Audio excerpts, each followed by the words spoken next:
It's true, I am from Brooklyn, so for all of you who are expecting a sexy French accent, sorry. Thank you for the great introduction about Ballou PR. We actually have 3 offices, Berlin, where I'm based, London, and Paris. We do work with high-growth companies, and we're 20 people and growing. But we were a startup once, just like you guys. Some of the clients that we have worked with are here on this slide. We also want to say that we proudly represent TransferWise, which has been a real blast to work with. And we recently signed companies that you might recognize, like ExactTarget and WhatsApp. So right now we're also doing a small media tour with Pinterest in Germany, but they're a client as well. So we have great experience working with high-growth companies in Europe and in America. And that's going to inform a lot of what I'm going to talk to you about today. First, I'm going to talk to you about the big picture, which you're probably going to be like, oh, what? But it's about corporate reputation, and I'm going to ask you to kind of stop and think more. Most of you are going to say, oh, PR is about media relations, but it's about more than that. At its most basic, it's about media relations. But really, the way I'm going to push all of you, founders, co-founders, even if you're an angel investor or a VC, is to really think about the importance of your reputation.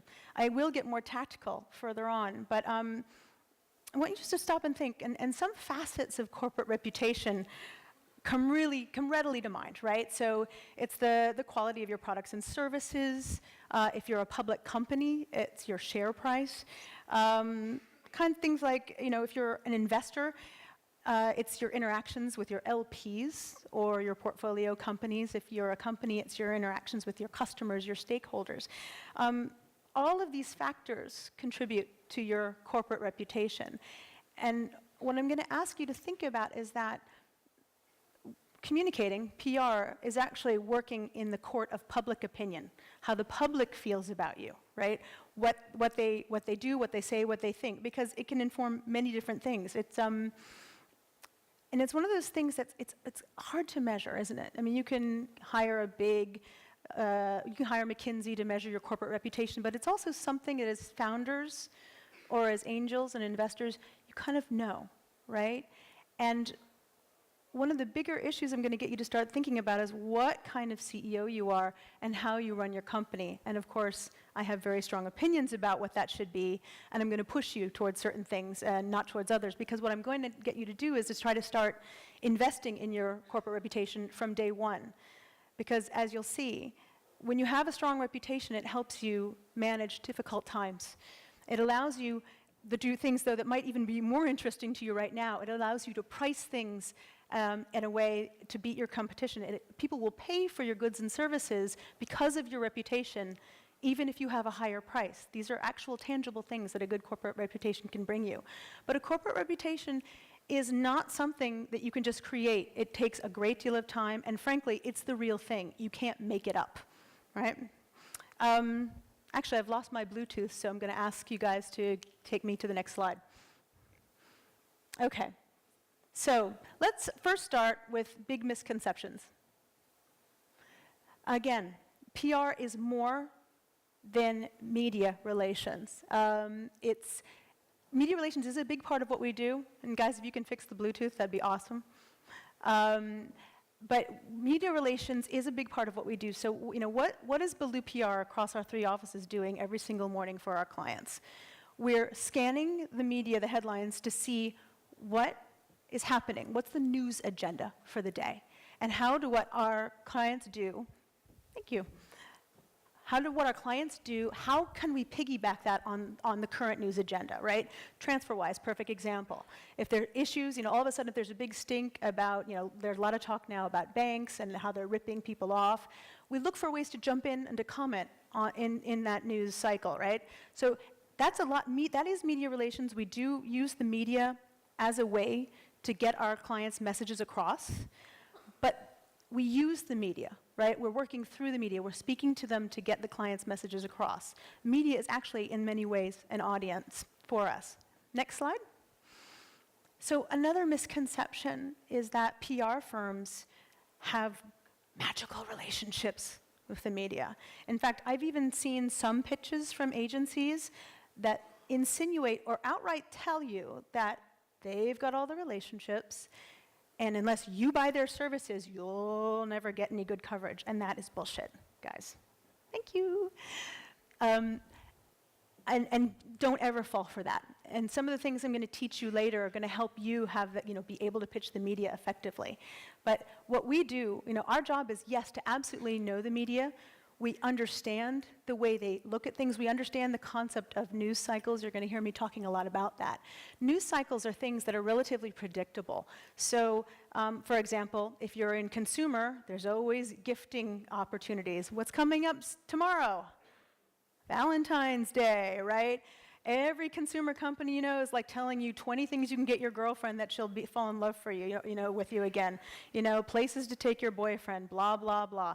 There's Mother's Day, there's Father's Day, there's Christmas, there are graduations. There are all kinds of things that happen, it's a calendar, like clockwork. Then there are other things that you can count on, like when large companies, Twitter, Facebook, LinkedIn, when they announce their results. Right? You can usually jump on the back of that.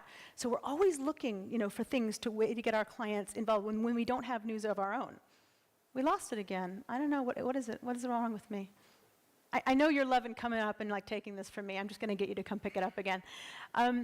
So our job is to understand, though, the magic, which is not magic, it's logic, is to understand what you guys do and how the media is going to look at it and to understand what's of interest. So often I'm sitting down with CEOs, they're telling me about their pipeline, and I'm saying, ooh, yeah, that's mediagenic, attracted to the media, or that's not. And sometimes they're doing things and they don't understand that that's actually going to be of interest, and that's the team's job. We're constantly cycling through what you're doing, seeing if it's of interest. We're also looking to see other trends, because we have a saying, 3 of anything is a trend in PR, so we're lumping things together, and we're proactively pitching the media. Next slide. So what I've basically told you now, in the first part of this discussion, is that there are 2 ways of looking at PR. Right? You can look at it as very tactical, write press release, send out press release, pitch media, or you can think about it in a bigger way, which is your corporate reputation, right? Of which a part of it is media relations. And I'm pushing you to think of it in this bigger way, because as leaders, whether you are one now or you're going to be one, you're going to start having to make decisions about how to use PR. And you can use it very tactically, but when you use it strategically, it's incredibly powerful. And that's actually how I've built my agency, on the ability to counsel at this level. So next slide, please. So why is PR so powerful? PR is powerful because humans are storytellers, right? We love telling them. We love hearing them, right?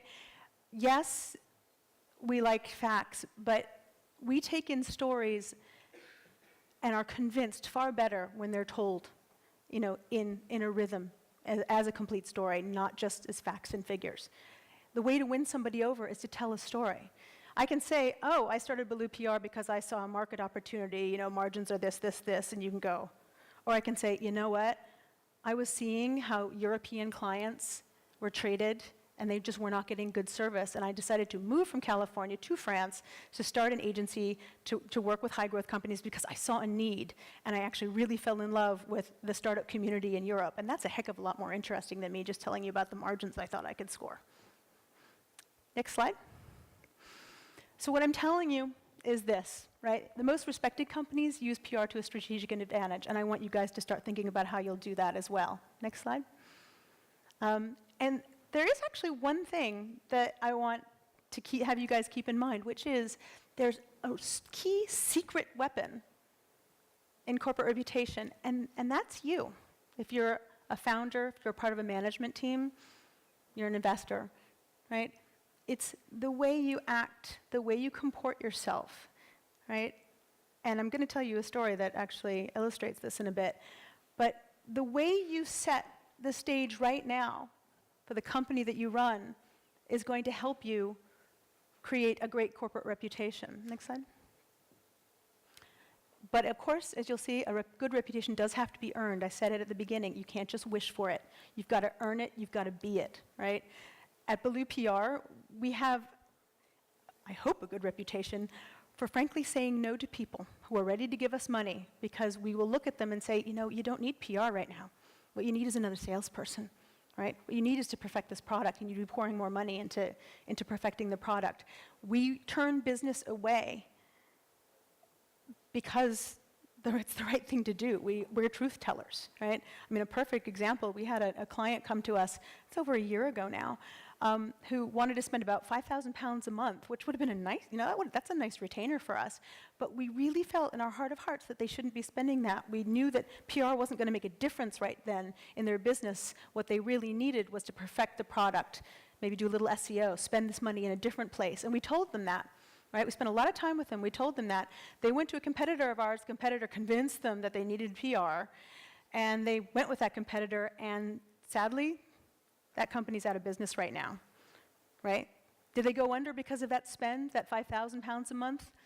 I don't know. Could that have hurt them? Did that hurt them? Clearly. It's money they didn't need to spend. They could have spent it somewhere else. And every single euro you guys have is precious, which is why I'm going to be giving you a lot of tips on how to do this for free by yourselves. Next slide. So I promised you a story, and here it comes. So SendGrid is an American company that does email services, right? What could possibly go wrong? Server might go down, but no crisis. It's not like they're serving up, they don't have private information about children stored somewhere, right? So, they're just doing their business, Denver-based company, lovely guys. They're a client of ours, and about a year ago, something happened that sends just icicles through the heart of everybody here. And I'll say it's one word: anonymous. They got attacked by Anonymous. What's the backstory? Some of you might know. So their developer evangelist was an American woman, number one, hot button. Number two, I see a nod out there. I think somebody knows the story I'm about to tell. Number two, she's African American, so double whammy in America. I can say this, I'm American. She was at a conference, and really superwoman, smart woman, really admired. And behind her were sitting two guys were seated, and she felt that they were making inappropriate comments about big dongles and fracking and whatever. And she turned around, took a photo, tweeted it, and said, not cool, these guys are making jokes. Also started sending out tweets just to the PyCon, it was the conference PyCon, to the organization saying, hey, these guys are breaking the spirit of the code of conduct. And, you would have hoped it had ended there, right? What happens? Well, this starts to go viral, goes crazy. One of the guys worked for a company called Playhaven. The other guy, one was a consultant for Playhaven, the other was not. And immediately, Playhaven fired one of the guys, right? Well, it took a quick review, but they fired one of the guys, happened to be a father of 3. And then this thing just got completely out of control. The reason it became my problem, sitting in Berlin that day, was because the chief marketing officer of SendGrid happened to be in Europe. So they go to sleep as this thing is starting to brew. We wake up and go, holy crap, right? It's exploding all over the internet. So we create a crisis communications plan immediately, and we started thinking about the way SendGrid was as a company. This is a company with integrity. They're good guys. I mean, God knows, you can find half of them in the mountains, on any given day hiking. They're mellow guys. They're not out to screw anybody. They're just good, honest people doing, good work.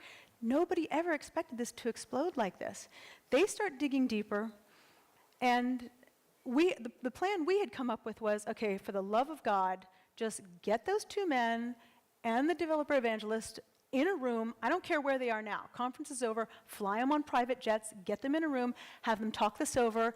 Have them work out a larger paradigm for how to deal with situations like this in conferences. Set a standard, right? Because a year ago, this was a huge issue. It still is. Women in tech, whatever, sexism, blah, blah, blah, blah, blah. Wherever you come out on it, how about if you become the one, like you guys, work it out. Think about it and come up with some rules. You could have gone from becoming the victims and the problem to becoming the heroes, becoming the poster children for how to respond responsibly and to solve problems. That was our recommendation. So as they woke up in the United States, That's what we said. Here you go. Well, by the time we started to go to sleep, the anonymous attack had hit. And they had to make decisions right then and there. Their decision was to fire the evangelist for many reasons that are justified.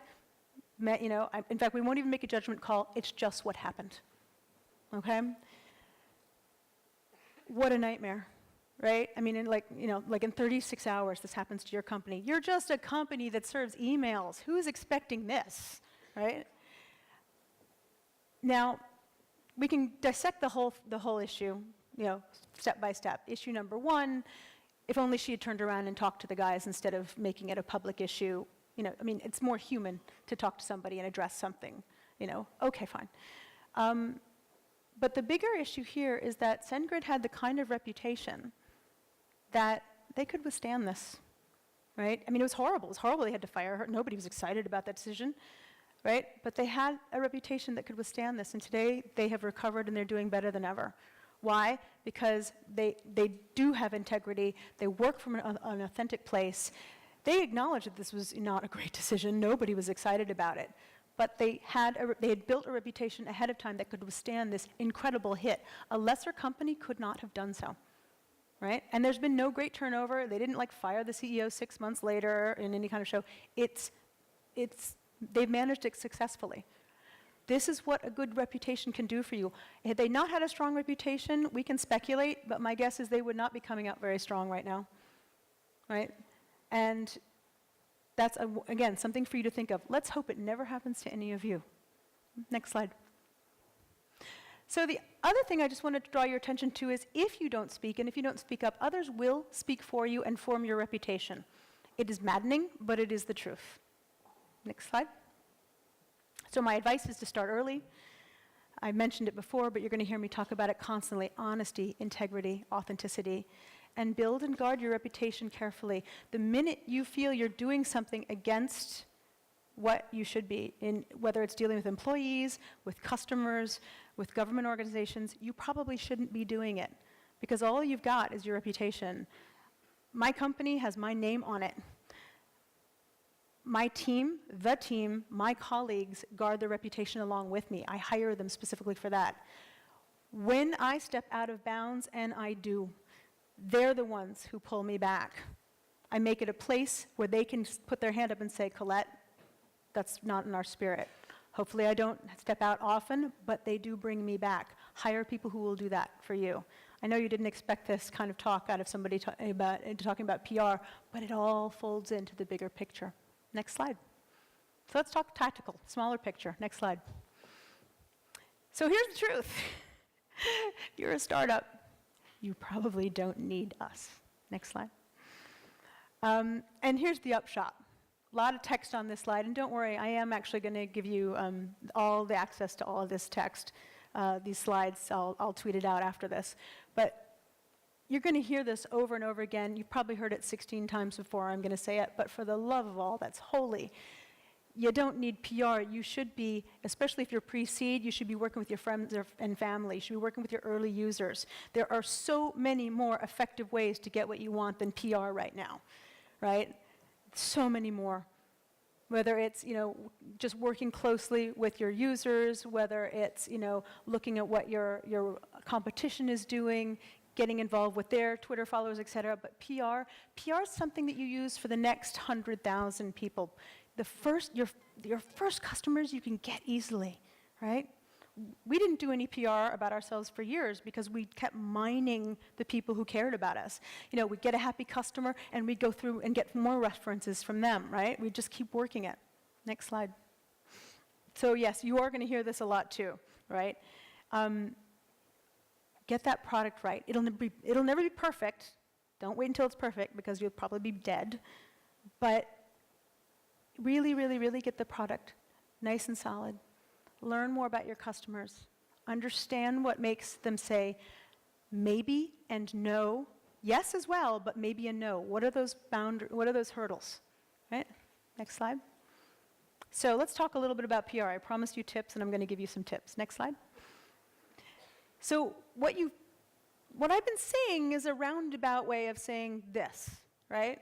About reputation. And a couple things that are going to surprise you is it is really about even reaching out to your competitors. You know, today's competitor, tomorrow's partner, tomorrow's acquisition target, right? Your future employees are everywhere, right? So every time you communicate, or even when you don't communicate, the things you do, you're reaching out, you're setting a stage for your reputation. And let's face it, when you have a good reputation, you can have your pick of employees. Besides being able to price things the way you want, or at a premium, you can get great employees easily. We do. I mean, one of my greatest coups is one of our employees in Germany turned down 2 great offers to come to us. I was so proud. Why? Because she wanted to be a part of what we were doing. She liked our spirit. And I'm so proud, you know, and that's what the entire team is built. It's not just me. Next slide. So let's really break down what PR is, because I started this by saying, oh, it's not just media relations, and then I kind of left you hanging. So it's all these things, right? Developing key messages, and again, take your photos, feel free, but this content is yours, people. You're going to own this, so don't worry too much about taking notes. In fact, focus on asking me questions if you want. Key messages, oftentimes we work with a company that doesn't quite know how to talk about itself in a compelling manner. They're doing something really neat, and you know, when we listen to it as a team, we're like, oh my God, that's so interesting. But then they're not able to communicate it in a way that's concise and compelling, so we help them talk about it, right? And we do that because we understand it's not about using catchphrases and things, you know, but it is about, like, can we get your mom to understand it, right? Just sift through it. What's of interest, what isn't? It is, of course, about training you to speak effectively to the media. It's about writing, you know, press materials and press releases, but it's a lot about proactive pitching, and I was talking to you about that in the beginning, about how we scan the news every single morning. That's what's happening right now in our offices. How can we jump on the back of that news? How does that impact our clients? Or is there something we need to, you know, talk to our clients about? Ooh, the competition has done this. You need to be aware of it. It's also about writing pieces, opinion pieces. Sometimes we do media tours. Sometimes we work with market analysts like Gartner. And a big one is actually speaker placements at conferences, because when you get up on stage, believe it or not, you are usually acting as an authority. And it can create a nice cycle where the media wants to talk more to you. They see you, they like you, they think you're interesting. You speak as an authority. Then they want to start speaking to you on a regular basis. So, you know, they're actually working with conferences is a large part of that, and I'll have a couple tips at the end of this. It's also about awards. You know, there's sometimes you know, Finovate was just the other day. You know, there are certain, if you're in fintech, we want to raise your profile as a fintech startup. We enter you into certain awards, ceremonies, etc. Next slide. But as you've gathered, PR doesn't replace sales, right? And it does take time. One of the most maddening things for any ROI-driven CEO is, you know, they say, okay, so I'm paying 4,000 euros a month. When am I going to be on the cover of the Wall Street Journal or the FT? No, it doesn't work like that, right? And if that's really the way you want to measure things, then PR is not for you. And so we also have to when we talk to prospects, we test them for this. We see if they really have a stomach for it. Stomach for the risk. Going out and communicating means a little bit of risk, means opening yourself up to public opinion, right? But also, if you want proven, you know, I want to know exactly when the article about me is going to show up. Well, if you want to know that something is going to show up in the media about you, saying what you want, on the day you want it, and in exactly the publication that you want it in, that's called advertising. Different. And again, it will take time, depending on the traction that you have already. TransferWise, perfect example, when we started to help them enter into Germany. You know, Germans have trust issues around financial products in particular, so we had to make sure that there was a level of trust.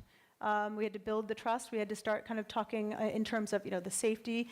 And then we're starting to get more regular stories for them as they've launched. But it takes time, because the media doesn't want to take a chance. The media is not excited with, hi, I'm the new kid on the block. Don't you want to hear me about my startup? The media tends to be risk averse. Yes, they like new things, but they're always kind of like, wait. They want proof. They want reasons for validation. So they're going to ask you about customers. They're going to ask customers for testimonials. They're going to ask you about numbers. They're going to want proof that you're here and you're here to stay. So it does take time. And sometimes what we do is we do informational interviews. Media starts to get used to you. And then when we have news, the media is more receptive to you. Next slide. All right. but how about the real stuff? Colette, please give me the magic. Please give me the magic. How do I get PR? Next slide. First thing is just to be very clear on what is news, okay? Now, everybody's startup is their baby, and everyone's baby is the prettiest baby in the whole wide world, right? But not every baby is the prettiest baby. You've probably seen babies that are kind of like, whoa, not so attractive. But you have to smile and pretend they're pretty.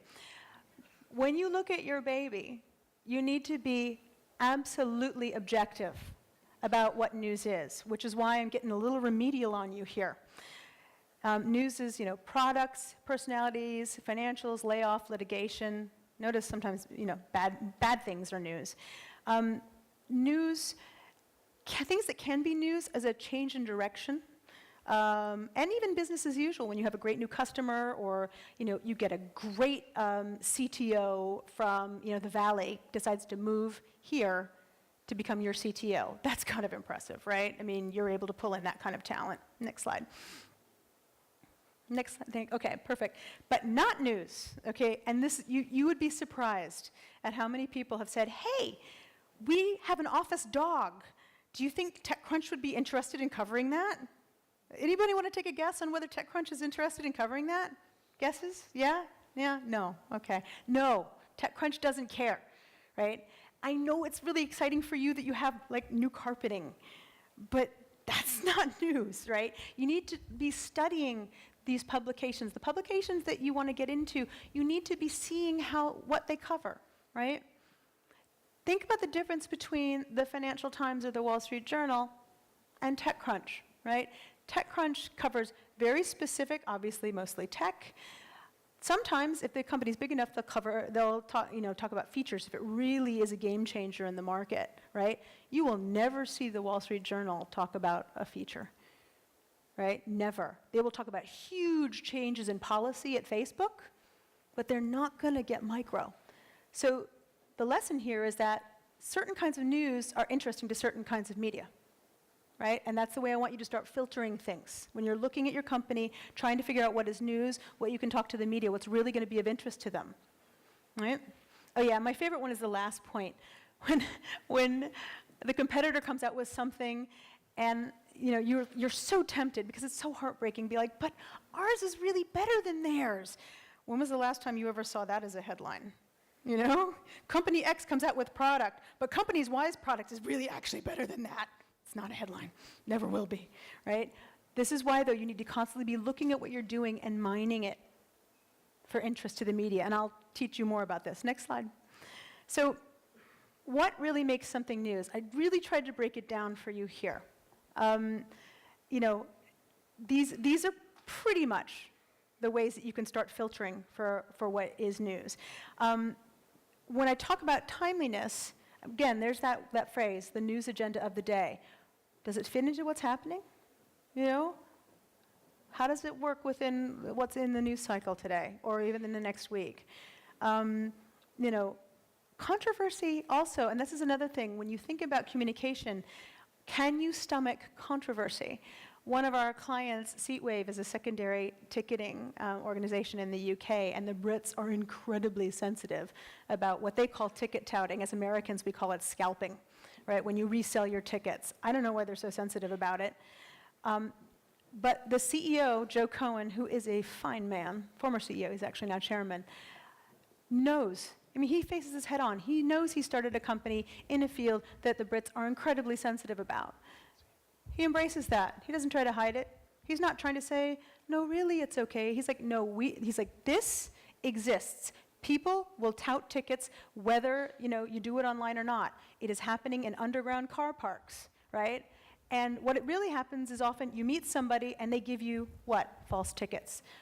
And you take your whole family to a holiday on ice, and your kids are crying, and you find out that you've got counterfeit tickets, and then what are you going to do? Wouldn't you rather have this whole thing online where it's transparent, where you know who you're buying from, right? It's going to exist anyway. Why not make it legal? That's the way he does it. He's he understands his business. He's open. He understands there are going to be people who do not agree with him, but he stays on message, and he's willing to communicate anyway. He has a stomach for it, stomach for risk. And it's controversial, and it gets coverage. Next slide. So ways to get coverage include, of course, the press release, but the press release is not something that we rely on much anymore, right? Press release is usually a statement for the record. Sometimes we actually even write press releases and we don't pitch them at all. We just drop them online and let them be there as our statement. And most of what happens is the back and forth with our journalists, talking to them about the story.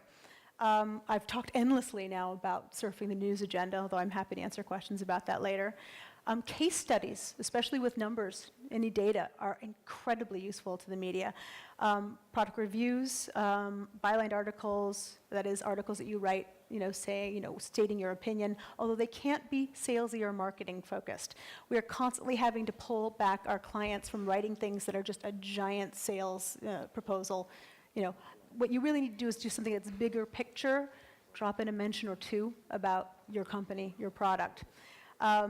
Here's a little secret most people don't know. Most of the media have editorial calendars where they know, especially if they're monthly or weekly, they know what they're going to cover. So they might have a cloud computing issue coming up in June. They plan for it. They create these editorial calendars because they're looking to sell advertising around those issues. What's really useful for you is that you can see, oh my gosh, they're going to cover stuff that falls that we do. So take a look at publications that you're targeting and see if there isn't going to be an issue that focuses right around you. Maybe it's automotive, maybe it's cloud computing, who knows what it is. But it's actually a little secret that most companies don't know. Technical articles can be of great interest if you're a highly technical company. And of course, surveys and data. Companies love data. We worked with Eventbrite, and one of the most interesting things we could do was just give them raw data per country. All the media, they just went nuts with it. They loved it. They would ask us, they'd cull through it themselves, show us what they'd come up with, ask us, did we extrapolate the right information? They were crazy for it. Next slide. So some documents to prepare for yourself. Try to get those key messages. Can you make it simple? Can you make it simple for yourself? What do we do, right?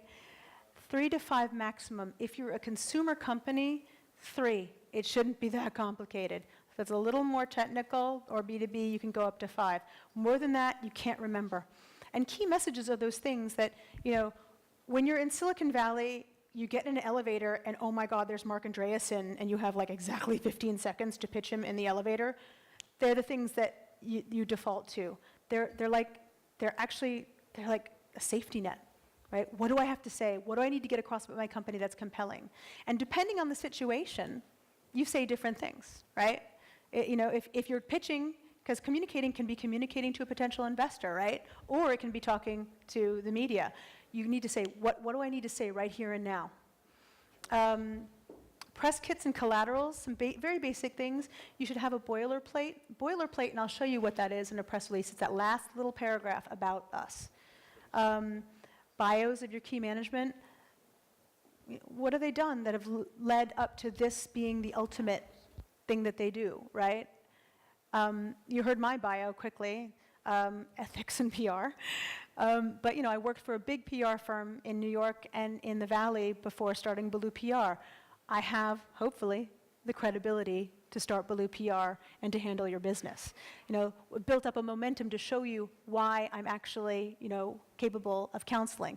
Or I show you the slide, with our clients. It gives you an idea of, why I'm possibly credible. And then testimonials, what do others think about what you're doing? And a company fact sheet, a one-pager, always good, especially for the journalists who have very, very little bandwidth to take in what you do, right? And they can just quickly see, oh, okay, this is what they do, this is where they're located, these are some of their key clients. Another thing we do for our clients is we do create an internal Q&A, which are questions that we know you're going to get asked by the media every time. Every time. What do you do? How many are you? Who are your key clients? I see you smiling. You're going to get asked this every single time. But it's an invitation to the dance. Some CEOs, actually the best CEOs I know, no matter how many times they get asked, they respond with enthusiasm. They don't get exhausted. We're working with WhatsApp. You would think that people would know what the hell WhatsApp is, right? Some people don't. Jan always responds with enthusiasm. Here's what we do. Thank you for asking. Next, the press release, and I'll go through this very quickly. Again, this will all be for you to take a look at online, but this is the standard way we break it down, the most important information in paragraph 1. Next slide. It's an oldie but a goodie. Here's what it looks like, right? All the information that you needed are in the header, the subheader, and in the first paragraph. Most journalists don't read any further than that. Next slide. Next slide. And that is a boilerplate about Wildfire Interactive, right? See the way it goes? It doesn't have to be exactly like this, but they mention a few key clients. Again, it's like, that's basically your 30-second elevator pitch. Next slide. So how to approach them? Email, and be careful about attachments. Most journalists won't take them, won't open them. So drop the entire press release or into your email. But frankly, make that pitch short. Make it a preview pane. Make it non-scrollable. If they have to scroll, they're not going to read it. You have to grab them right on, right? Know who your main press targets are. They're probably the very same folks you're reading for information. What do they care about? Journalists put their heart in their sleeve.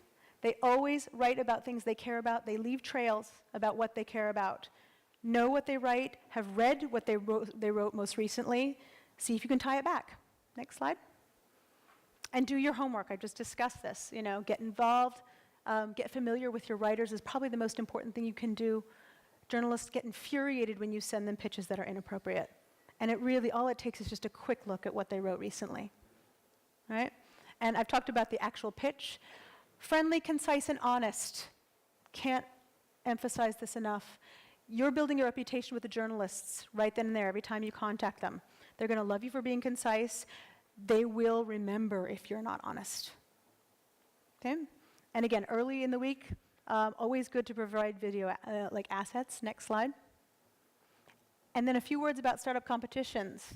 Yes, sometimes you should enter them, but there comes a point at which you are too big to enter them. If you find yourself entering the same competition that you did last year, that's okay. If it's a third time, though, probably you're too big for it. Think carefully. The competitions that you enter say a lot about you. When I see the same folks in the same competition year after year, I know that they have no momentum. Next slide. And a few words about conferences. Next. So I tweeted this just before I went on stage. You can take another look at it. It's a guest article I wrote for TechCrunch. But guys, conferences are such a great opportunity to get done what you need to get done, but they're also a great opportunity to waste resources, time, and money. So I won't read every single one of these things, but one of the most important things you can do is, you are here. This is an investment of your time and money. Use it. Be open. Be open. Have your business cards. Be concise when you're trying, know when you approach somebody who you want something from, know what you want from them, right? Worst thing you can do to somebody is to be like, hey, can I have a coffee and pick your brain? Do you know how excited I get? You know how many coffees I would consume if I did that a day? No, tell me what you need from me. If I can help you, I will, but ask me specific questions. Makes me crazy when people are like, here's my business plan. Do you have any ideas? No, show me, how can I specifically help you? I'm keen to help you, but I can't go through your whole damn business plan. I got a business I'm running. Next slide. And one of the most important things you can do is to have a wingman or a wingwoman to help you get in and out of conversations smoothly. But again, use the time at a conference. It's the best way for you to connect, sometimes with people that you've been dying to meet. Realize when they don't want to connect with you. Sometimes they're jet-lagged or hungover or just crazed. And accept that, because those people will remember that you were gracious. Give cards, get theirs. Have a point when you communicate with them, right? What do you want? What can, I need advice on this. Can you help me? Accept when they say no. Accept if they can't talk to you right then. But gently, you can build relationships. I have built relationships, or actually people have built relationships with me, and I've never met them before because they have such a great manner over email, right? They're respectful of my time, but they still keep me engaged. That's about it. Next slide. So there you go. Please follow me. I will have these up for you in about a half an hour so you can draw all the goodness from them. And I'm going to be here for the rest of the day, so I'm really happy to answer questions. But if you have any public questions right now.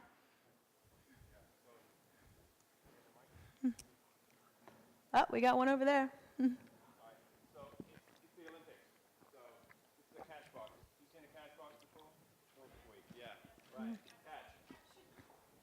Woohoo! Yes, it works. Hi. My name is Kristiina Päkkänen. I come from Funded by Me. You didn't mention anything about crowdfunding. How